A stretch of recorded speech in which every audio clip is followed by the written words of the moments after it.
G'day, welcome to this week's video. My name's Robert Gowdy and I just had a really interesting conversation with an older couple who were keen to look at the options and understand the risks about going guarantor for their son who was keen to buy a house.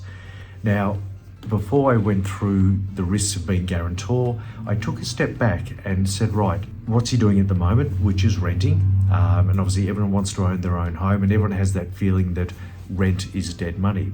So I've challenged them on that to say, well, is it dead money? Let's look at the alternative. And currently paying $350 per week in a small country town in Victoria, country Victoria. Now, to buy an equivalent place, they've agreed that you probably need to spend $350,000. Now, I've done the numbers and the cash flow on a loan of $350,000 at 7% over a 25-year loan. That's about 30 grand per year, with about $5,000 of principal being paid off and $25,000 is interest that's been paid. We need to add ongoing costs of about $4,000, so it gets to about $34,000 in cash flow per year, whereas at the moment he's paying just over $18,000 to rent the place.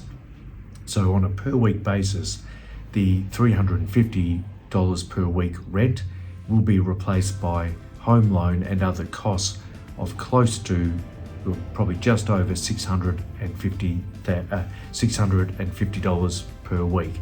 So cash flow is going to be increased by $300 per week, which will mean that you don't have the ability to go and do, a meal out at the pub, cafes, coffees, things, all those extra things that we all value in life.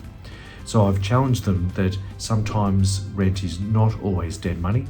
And I know these numbers are based on small town in country Victoria, not in our major capital cities where rent and home ownership are completely different, but it is still an interesting exercise to go through. And sometimes rent is not dead money.